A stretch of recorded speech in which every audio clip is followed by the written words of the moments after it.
guuleed ku soo dhawow telefishinka caalamiga Horseed Entertainment Group. waan dhawahay waana mahadsantiin. runtii sida loo ogsoon yahay waxa tahay rugcada in badan ku soo jiray siyaasadda jamhuuriyadda Soomaaliland. runtii si aad u heersareysay wax lagu soo dhaweeyay wadankan Suudaan iyadoo ay ku soo dhaweeyeen dhammaan shacabweynaha reer Soomaaliland iyagoo waliba ah bulshada noocyada kala gedsan. si waragta fikirkaaga iyo waliba shucuurtaadu wasdii aad iyo aad ayaan ugu faraxsanahay dhammaan shacabka reer Soomaaliland sida wanaagsan ee sharafta leh ee quruxda leh ay soo dhaweeyeen iyadoo ay ka koobnaayeen bulshada noocyada kala duwan sida dhalinyarada, haweenka, dadka waaweyn, aqoonyahanka iyo dhammaan wixii ku abtay jamhuuriyadda Soomaaliland. aniguna waxaan leeyahay aad baa u mahadsantihiin waana waajib iyo xil inaga dhaxeeya. waxaan leeyahay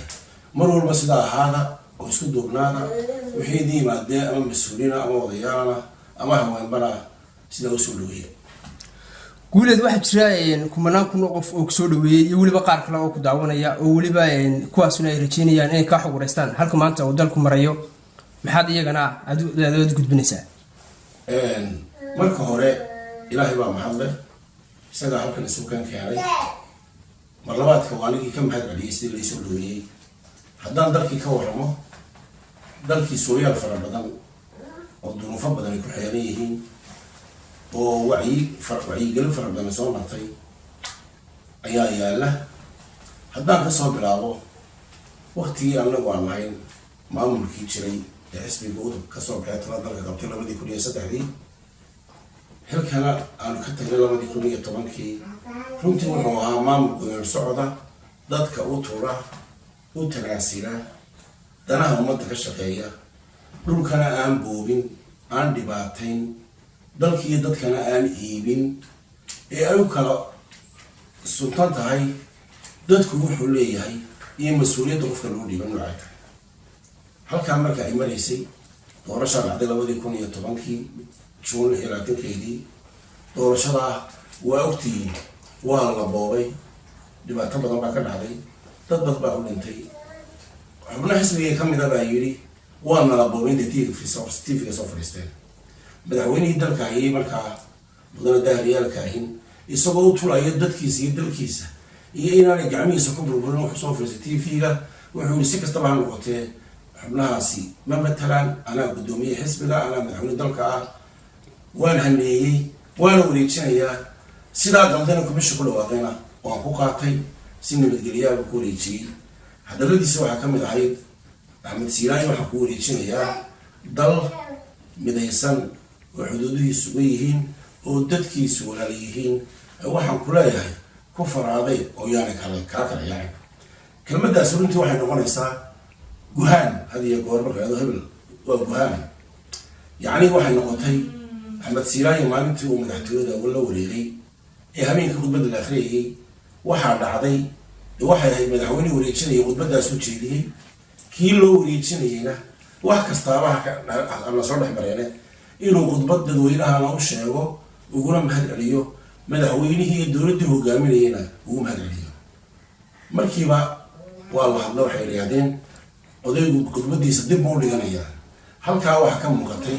dalka in hoggaan la'aan weyn ku soo socoto oo cid wax xukumaysa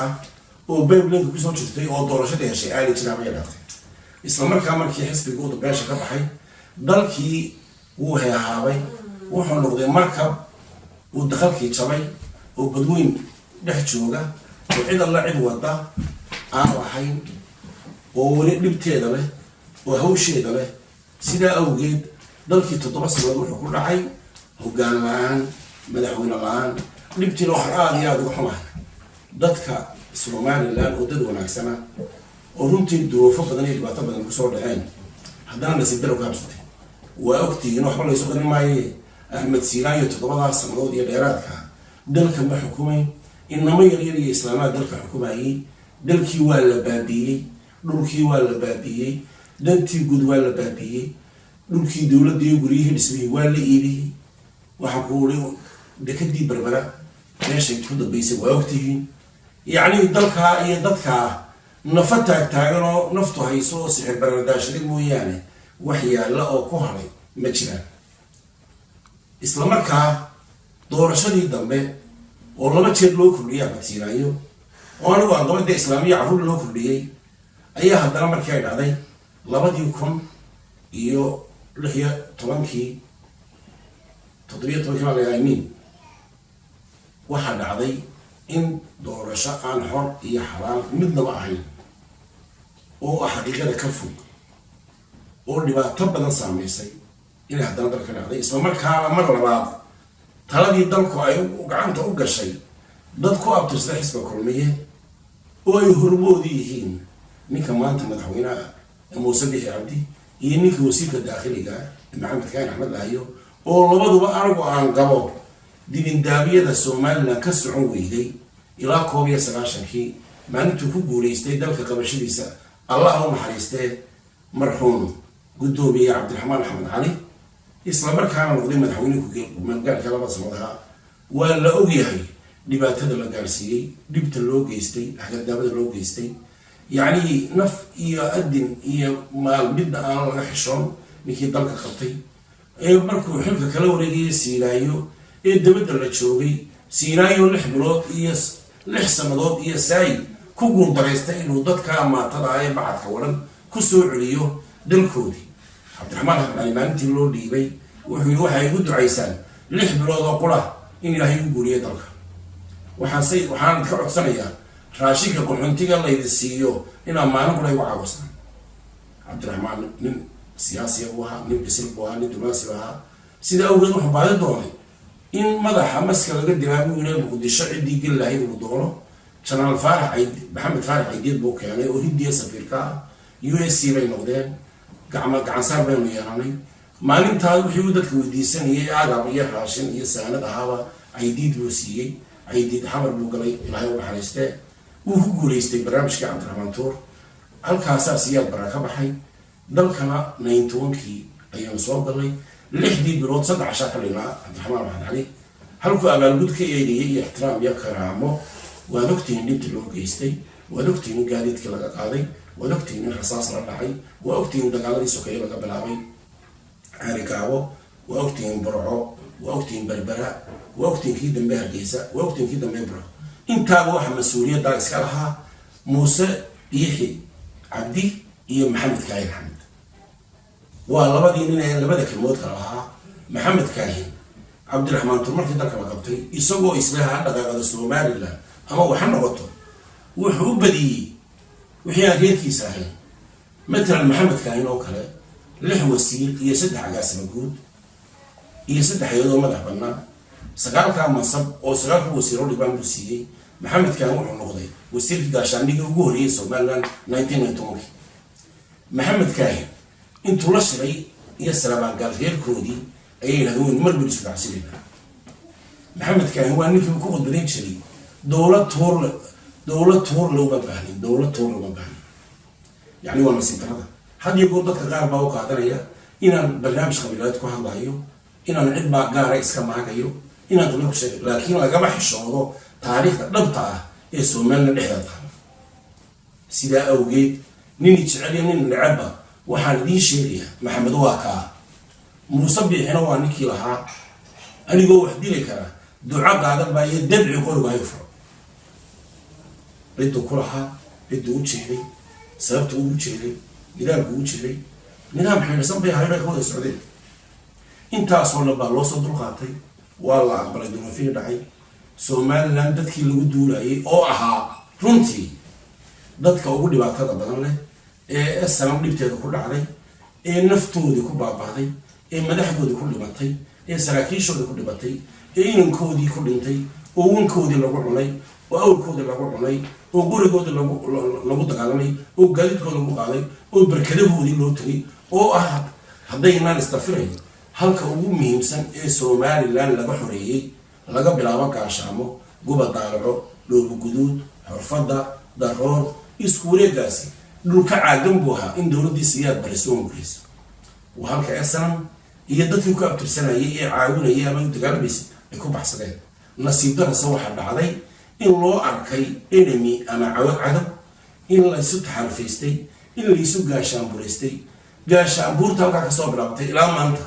tii aan maqlayseen bareerka ahayd ee gacmaha laysa saariya lahaa jeegaan baan nahay ay ahayd taasina waxa weeye wax aad uma sii daraa maanta dowladdan muuse biixi iyo qorshaheedu waxa weeye in kow dad gaala dhaqaalaha laga baabiyo aqoonta laga baabiyo dagaal lala gala cadaawadeed wax kasto ay leeyihiin la baabiyo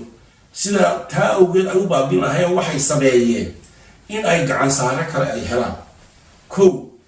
imaaraadka hay-adii la ka jirtay dekedaha waxa sababta loo soo qaystay waxa weeye inay u qabato dalka oo dada boqortooyo aan dhicin laga samaysto secondly dowladda Ethiopia waxa loo siiyey ila Ethiopia dalka inalama leh dekeda inalama leh dhaqaalaheena inalama leh masiirkeena inalama leh waa dal aynu jar lahay waxbaynu kala iibsan lahayn qoraal baa kala samaysan lahaa si kastoo kale ka gudbaba la soo laakiin dalkeennii iyo horumarkeennii iyo miiradeenii iyo dekedeennii in la yidhahdo 199 lehdeen siday dalka ay leeyihiin oo u dhasheen maaha macnaa ku istiraasadaa horumar Soomaaliya loo qeybin maaha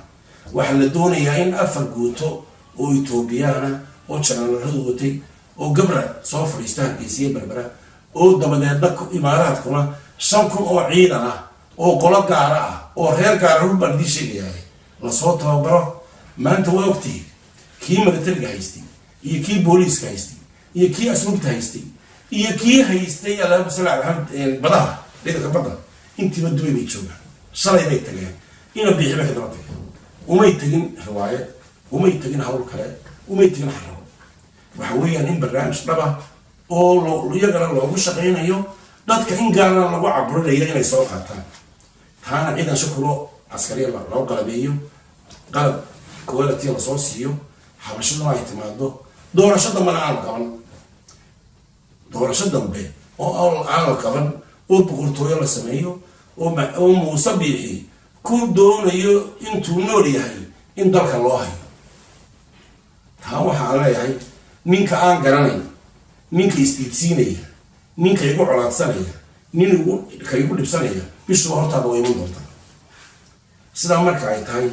Soomaaliland hal qolo ku badbaadi kartaa waxay ku badbaadi kartaa in laga hortago oo laga hor yimaado oo loo bareero oo haday waano iyo hadal iyo wuxuu sheeg wax ku qaadan waayaan si dhibal isaga rabiyo waxaan idin sheegayaa Soomaaliland wuxuu ku dambeyn doonaa sida ay maanta koonfur ama Muqdisho ay tahay ee dadku iswaayay waxaan idin sheegayaa kale nin qori lagu caburin karo siyaad baro kuma ilaatanka sano dalka haystay oo diyaarada leh oo miigad leh oo guuddiisa inta la kala awgeedeen ay u taakili kari waayay asnamiyo cidii markaa la dagaalamaysay markaa waxaa bilayahay war fahma waxa sanduuqa ku jira ee Biixi iyo gurigiisa ula wareegayaan Dubai ay saraakiisha ciidamada ugu yeedhaan ilaa kii tababarka socda Soomaaliland ciidankeeda kideedan weyn tababarka haystay ayaa YouTube ku jira Facebook ku jira shalay lagu soo dhaweeyay meesha quraado dib u baayo Dubai waxaan idin sheegayaa waa nasiib darro Soomaaliland ku habsatay waxaa dhibtaas taala dalka kulmihii laga helay shalay ayaa xukuma halka Dubai waxa fadhiya Morgan iyo islaantu soo doqaynay inanteedu qabeys ilaahay kale waa nasiib darro in dalkeena ay xukunto ilaa la garanay mas'uuliyadiisa lunto cid gaarana dee lagu soo jeedo markaa waxaan dileeyahay oo aan ku soo leeyahay hadalkayga waa runta lagama baydo haddaad runta qarsato ama dhibta taagan maanta ka hadli weydo wallaahi billaahi tallaahi baraad farta dhexda ka dhalaysa war waxaan leeyahay inta alla intay maqlaysa ee Soomaalilandnimada jecel ee horumarka jecel ee nabadeeda jecel ee danteeda jecel ee wax wada qabsigeeda jecel waxaan leeyahay war nimanka halala jahdo ha laga dagaal labo waxa laga hortago waxa loo bareero oo nin ayaa laga gabalay wassalaamu calaykum warahmatullahi wabarakatuh waa tahay guulid tan iyo intii xisbiga kulmiye ula wareegay jagada waxaa soo badanaysaa in ay lagu kala duwanaado fikirka la yiraahdo dimuqraadiyadda iyadoo la leeyahay xisbigan aad buu ku tuntay dimuqraadiyaddii oo asaasay xisbigii la oran jiray aabaha Soomaaliland ee udub adigoo ka tirsanaan jiray mas'uuliyiinta xisbiga udub waxa aad gaadheen mar gurigaaga lagu soo daato adiga iyo waliba xaaskaaga arintaasi maxaad ku mutaysatay maadaama adigu aad ahaan jirtay inilan oo ah xil u hayay wadankan Somaliland gaar ahaan barasaab xigeenkii gobolka Togdheer. waa su'aal wanaagsan runtii sidii aan hore u sheegay ku noqon maayo halkayga dowladda daahiryaale dowlad transparency oo dimuqraadiyadda ku shaqeysa oo sinaanta ku shaqeysa oo cadaaladda ku shaqeysa oo ku shaqeysa rabitaanka bulshada dhexdooda waxa ka yimaada ayaa ahayd laakiin nimanka dalka qabsaday waxay ahaayeen niman abaabulan oo u abaabulan xumaan boob dhac kala saraysiin dadka ah kala mudnaynsiin dadka ah sidaa awgeed markii dalka gacanta ay ku dhigeen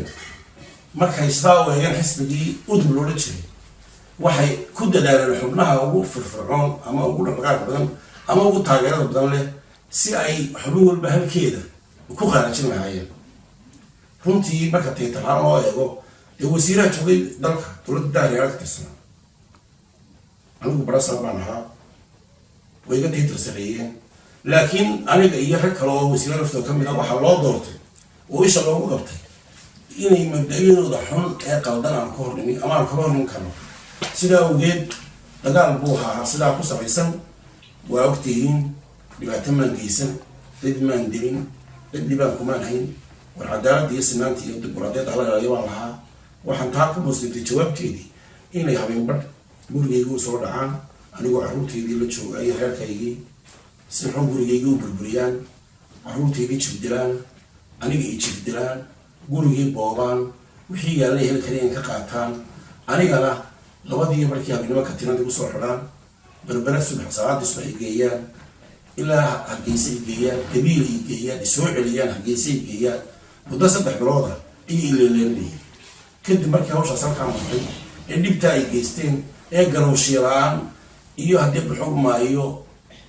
xumaan gaangaadhay noqoto bareera waxay markii dambe yidhahdeen damaanad ayaan kusii dayno odayaal loo yeedho aniguna damaanadii waan diiday bil dambaan kusii jiray ma aqbalayaan ku uri kadib markay meelka ay mariyaan waayaan naftiina inay iga qabtaan ay ka baqeen ayay soo daayeen maalmaha ka mid ah waxaan si sheegayaa anigu salleelaan ahay dalkan iyo dadkan ayaaba la baabiinayaa cagafka margi waa tahay maanta waxaad ka tirsan tahay xisbiga mucaaradka ah ee wadani maxaad isleedahay xisbiga wadanka uu ka bedeli doonaa haddii aad ku guulaysto ama aad kusoo kordhinaysaan hadda aan wadanka ka jirin bismillahi raxmaan raxiim horta maanta wadani bahaya xilkii dadka qaarna ama runtii aan wanaag u muuqan ama si qabyaaladisan u shaqeeya ama iiba arkaya aniga laftigaygu inaan qof kala ahay waa laga yaabaa markaan wanaagga ka sheekeeyo inay si kale u turjantaan ama aanu ka daadegin waayo qofka haddii xumaan ku jirto oo tallaabadiisu xumaan tahay oo noloshiisu xumaan tahay wanaagga iyo khayrka badalan laakiin haddaan ku noqdo su-aashaadii xisbiga wadani waxaa barnaamijkiisu ahaa dadku inaanu kala sarrayn kow inuu cadaalad helo inuu transparency helo in sixir bararka la waayo baankii dhexe iyo dekadii iyo wasaaradda maaliyadda la ysku xiro in baanka gudoomiyaha baanka dhexe uu xukumo subaxii marka lasoo tuuso sarifka Somaliland yaala laga bilaabo caasimada in lagu soo celiyo maalintii dowladda daahiryaale ka guuleysay halka doolar 6,500 buu boqolka doolar 600 buu maanta 3 milyan iyo 700 marka waxaan ku fakaraynay ama aan qaabaynay ama aan dhignay sidii loo hirgelin lahaa inuu ku soo noqdo shilinka Somaliland 600 550 ilaa 650 sidaa awgeed waxaan kaloo ku tala jiray in dadka aqoonta u simaado oo haddii dadka shaqaala u soo baxo wasaaradda shaqaala qaadanayaan la sameeyo imtixaan cad ilaa idankii haddii 10 qof la bado 10 kuma ay noqdeen 10 walaala ama isku qolada markay sidoo soo loo lagama xishoodo laakiin marka wax ku boobayso ay qoladnimadu ceebtay diintana ku xuntay insaaniyadana ku xuntay waxaan kaloo sameyn lahayn in loo sinaado saraakiisha in ciidanka loo sinaado in loo sinaado dhaqaalaha dalka soo baxay in magaalooyinka laftooda si isleeg oo dhifaar bay ah loo siiyo kalkooda nidaamkooda u hagaajinooda caafimaadkooda biyahooda iyo wixii kale lamida markaa runtii waxyaalo badan baa noo qorshaysnaa oo anagu aanu qabno inuu dalka iyo dadka faa'iido u hayo taasi waa tii gudaha siyaasadda dibadda annagu waxaan ku tala jiray inaan dalkayaga cid kale loo adeegsan oo aan inagu xukumin sida imika dhici doonta soo socota laakiin ciddii waxna taraysa ama siyaasadeeda aanu isfahan karno ama ixtiraaf nala raadin karta ama adduunyada kale ilbaabada noo garac karta inaanu habayno taa lafteeda waxay ku imanaysaa in madaxweynuhu u magacaabo cid aqoonteeda oo siyaasadda kharajiga ama dibadda sida golba sugu yaqaano cid hufan oo nadiifa oo aqoonteeda madaxweynuhu u tilmaamo madaxweynuhu ku dabagalo kulana xisaabto markaa sidaa awgeed dee wax badan maan ka sheekayna laakiin qaar baa odhanaya habaraga kuwiyo weli wax ku sheeg ku marasanay guud laakiin waa qadhigu waa kaa waa tahay guuleed aad bad mahadsantay ugu dambeyntii su-aashan ku weydiinaya waxay tahay si aada u hersareysa ayaa lagu soo dhaweeyay waddankan Sweden Jarmalka iyo weliba Scandinavian-ka oo aad dhammaan wada mari doonto muxuu ku saleysan yahay safarkaagani ama muxuu daaran yahay safarkani waa mid siyaasadeed baa sidii hore laga bartay mise waa mid shakhsi ahaaneed adiga ku gaara horta kow marka hore qofku dan wuu yeelan karaa muraad gaara wuu yeelan karaa kama badna kaasi waxaase muhiimadii nuucda ay tahay maadaama aan ahay maanta dee nin ka mid a ragga dalka laga eegayo ama laga tirsanayo inaan horta marka hore wixii war iyo waci yaalla dalkayga iyo dadkayga u sheego waa kow secondly inaan dowladaha aan tagayo ama dhex marayo ku dadaalo si aan dalkayga waxtarkooda iyo sida u caawin lahaayeen adeegyada bulshada nooc kasta waxay noqotee inaan u gudbiyo number 3 dadkayga halka ku nool iyagoon qabyaalad iyo qoloqolo midna aanay ahayn inaanu sheego dowladdan maanta dalka ku guulaysatay ee sida xaaraanta u boobtay kursiga annaguna aanu dalka iyo dadka u turnay inaanay ahayn kuwa meel gaadhsiinaya islamarkaana dadku ka feejignaado nimankaasi inay dalka gacantooda ku burburiyaan wixii intaasoo sanad loo soo dagaalamay la baabi'iyo dadka la kala eriyo cid aynaan garanayn ha dhigto ama aynaan ka jawaabi karin dhibtooda ama aynaan iskaba kicin karayna inaan dalka loo gacan gelin oo dad ka mid islaadaan waxyaala noocaas ah ayaan daaweyni haddaan sado sii badina meel badan bay la gelaysaa laakiin intaa kooban ayaan kusoo koobay insha allah taala aad baad mahadsantahay guuleed Daar Samatar